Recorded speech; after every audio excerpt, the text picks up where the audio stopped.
इस वीडियो में हम बात करने जा रहे हैं फ्रेंड्स कोर्सेज इन कंप्यूटर्स, यानी कि आपको कंप्यूटर में कौन कौन से कोर्स होते हैं और आपको कौन कौन से कोर्स करने चाहिए। अगर आप स्कूल में पढ़ते हैं तो आपको कौन सा कोर्स करना चाहिए, कौन सा कोर्स आपके लिए अच्छा रहेगा और कौन सा कोर्स आपको करना चाहिए अगर आप स्कूल पास कर चुके हैं 10th के बाद। तो सारे एस्पेक्ट्स पे हम बात करने जा रहे हैं और बने रहिए इस वीडियो में मेरे साथ। सबसे पहले हम बात करते हैं अगर आप स्कूल में पढ़ रहे हैं तो बिफोर 10th क्लास। तो अगर आप 6th 7th में पढ़ रहे हैं या फिर आप 8th तक में भी हैं यानी कि मिडिल स्कूल में हैं, तो आप 3 मंथ का एक बेसिक कोर्स कर सकते हैं कंप्यूटर का। आप वैसे जानते होंगे कि अधिकतर स्कूल्स में कंप्यूटर तो होते हैं लेकिन उनमें अच्छे से कंप्यूटर की एजुकेशन नहीं दी जाती है और अधिकतर बच्चे कंप्यूटर अच्छे से चलाना नहीं सीख पाते हैं। तो इसके लिए आप अच्छे से अपना कोर्स कर सकते हैं, या फिर अगर आपका कोई बच्चा है जिसको आपको कंप्यूटर सिखाना है तो आप 3 महीने का कोई कोर्स कर सकते हैं। इसमें आपको कंप्यूटर की कुछ बेसिक चीज़ें सिखाई जाती है कि आपको कैसे कंप्यूटर ऑन करना है, ऑफ करना है, माउस कैसे चलाना होता है, ये सब सारी चीज़ें सिखाई जाती है। उसके बाद हमारा आता है टाइपिंग, क्योंकि बिना टाइपिंग के कंप्यूटर चलाने का कोई मज़ा नहीं है और टाइपिंग के बिना आप अच्छे से कंप्यूटर नहीं चला सकते। तो बेसिक टाइपिंग आपको सिखाई जाती है। टाइपिंग आपको 3 महीने लग जाते हैं लगभग सीखने में। और उसके अलावा MS पेंट जिसमें हम पेंट बनाते हैं, और उसके अलावा एक है MS वर्ड जिसमें वर्ड प्रोसेसिंग होती है। हम कुछ टेक्स्ट लिखते हैं, उनको डिज़ाइन करते हैं अलग अलग तरीके से, उस पर कुछ एक्सपेरिमेंट करते हैं। तो ये सारी कुछ बेसिक चीज़ें हमको सिखाई जाती है हमारे बेसिक कोर्स में, अगर आप 6, 7th या 8th में पढ़ रहे हैं तब। नेक्स्ट में बात करते हैं अगर आप 9th और 10th में हैं तो आपको कौन सा कोर्स करना चाहिए। तो आप 6 मंथ का BCCA कर सकते हैं, यानी कि basic certificate in computer application. इसमें भी आपको कंप्यूटर के फंडामेंटल सिखाए जाएंगे जैसे कि मैंने पहले बताया था। उसके साथ साथ टाइपिंग और MS पेंट भी जो मैंने पहले बताया था वो सारी इंक्लूडेड है।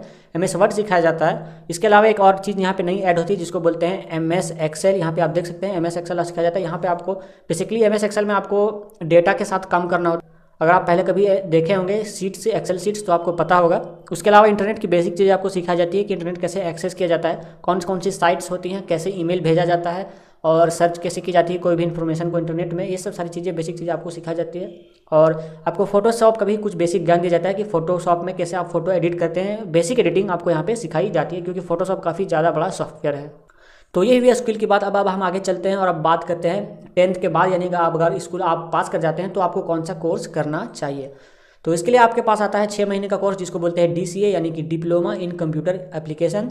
इसमें भी सारी चीज़ें इंक्लूड होती हैं, कंप्यूटर फंडामेंटल से लेकर और फोटोशॉप तक, जो मैंने पहले बता चुका है। लेकिन इसमें एक और चीज़ नया जो ऐड होती है उसको बोलते हैं पेज मेकर और एडोबी इन डिज़ाइन। पहले पेज मेकर बहुत ज़्यादा चलता था लेकिन उसकी जगह पे अब एडोबी इन डिज़ाइन का भी काफ़ी यूज होने लग गया है। तो मैं आपको इसके बारे में बता देता हूँ कि ये है क्या चीज़। तो पेज मेकर या एडोबी इन डिज़ाइन में बेसिकली क्या होता है, ये डेस्कटॉप पब्लिशिंग टूल है, यानी कि जो भी आप अखबार देखते हैं या फिर कोई बुक देखते हैं उनको इन सॉफ्टवेयर्स की मदद से पब्लिश किया जाता है। तो अगर आप किसी पब्लिशिंग एजेंसी में जॉब पाते हैं, फॉर एग्जांपल किसी न्यूज़पेपर एजेंसी में या फिर किसी बुक पब्लिक एजेंसी में अगर आप जॉब करना होता है या फिर आपको वहाँ पे काम करना है, तो इस सॉफ्टवेयर का आपको चलाना अच्छे से आना चाहिए। तो इसी की नॉलेज आपको दिखाई जाती है और आपको सीखना पड़ता है इसको चलाना, इसमें कैसे काम किया जाता है वो। तो ये तो हुई 6 महीने की कोर्स। इसके बाद एक और कोर्स होता है जो आप कर सकते हैं जो कि 1 साल का होता है अगर आप 10th पास कर चुके हैं, तो जिसको बोलते हैं ADCA, यानी कि advance diploma in computer application. तो ये कोर्स 12 महीने का होता है जो कि आपको करना होता है। यहाँ पे भी आपको बहुत सारी चीज़ें यहाँ पे आप देख सकते हैं जो ब्लैक कलर से है, कंप्यूटर की फंडामेंटल से लेकर पेज मेकर और एडोबी इन डिज़ाइन सिखाया जाता है। उसके साथ यहाँ पे आपको 2 चीज़ें नई ऐड होती है जिसको बोलते हैं कॉरेल ड्रॉ और दूसरा है टैली ERP, यानी कि फाइनेंशियल अकाउंटिंग।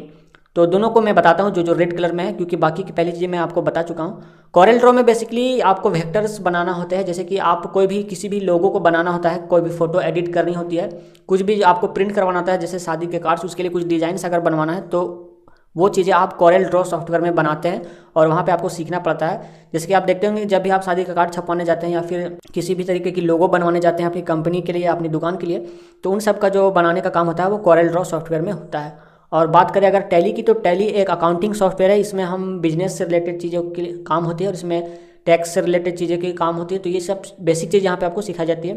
टैली एक बहुत ही कॉम्प्लेक्स सॉफ्टवेयर है, इसलिए इसमें आपको सिर्फ बेसिक चीज़ें सिखाई जाती है DCA में। यहाँ पे आपको थोड़ा सा चीज़ सीखना होता है। अगर आपको टैली अच्छे से सीखना है तो इसके लिए आपको एक और स्पेशल क्लास टैली की करनी होती है। तो इसके बारे में आगे मैं बात करने जा रहा हूँ, जिसको बोलते हैं टैली अकाउंटिंग, जो आपको टैली का सॉफ्टवेयर स्पेशली सीखना होता है अलग से, क्योंकि ये काफ़ी कॉम्प्लेक्स है और इसमें काफ़ी आपको टाइम देना पड़ता है।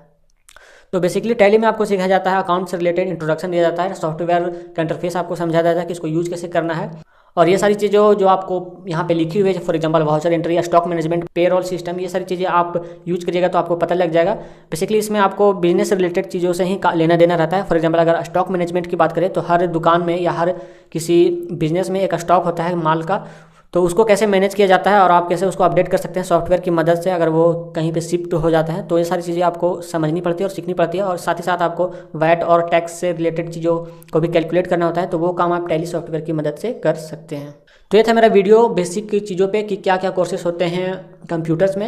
यहाँ पे मैंने डिग्रीज़ की बात नहीं की जैसे कि बीटेक या फिर बीसीए, क्योंकि वहाँ पे अलग चीज़ें सिखाई जाती हैं। वहाँ पे आपको प्रोग्रामिंग और नेटवर्किंग से रिलेटेड चीज़ें सिखाई जाती है, इसलिए वो एक अलग फील्ड हो जाता है। इसमें आपको सॉफ्टवेयर चलाने के लिए सिखाया जाता है, जो जो मेन सॉफ्टवेयर होते हैं उनमें आपको सीखना पड़ता है और वो सब चीज़ें आपको चलानी पड़ती है। तो ये होता है पूरा कोर्स जिसमें आप सीख सकते हैं। उम्मीद करता हूँ ये वीडियो आपको पसंद आएगी और आप समझ गए होंगे कि आपको कौन सा कोर्स करना चाहिए अपने एलिजिबिलिटी के हिसाब से। अगर ये वीडियो आपके काम की है तो इसे लाइक करिए, शेयर करिए अपने दोस्तों के साथ फेसबुक व्हाट्सएप ग्रुप में, और ऐसी वीडियो में लाते रहता हूँ तो मेरे चैनल को आप सब्सक्राइब कर सकते हैं। फिलहाल के लिए फ्रेंड्स, मिलता हूँ अगली वीडियो में, तब तक के लिए बाय।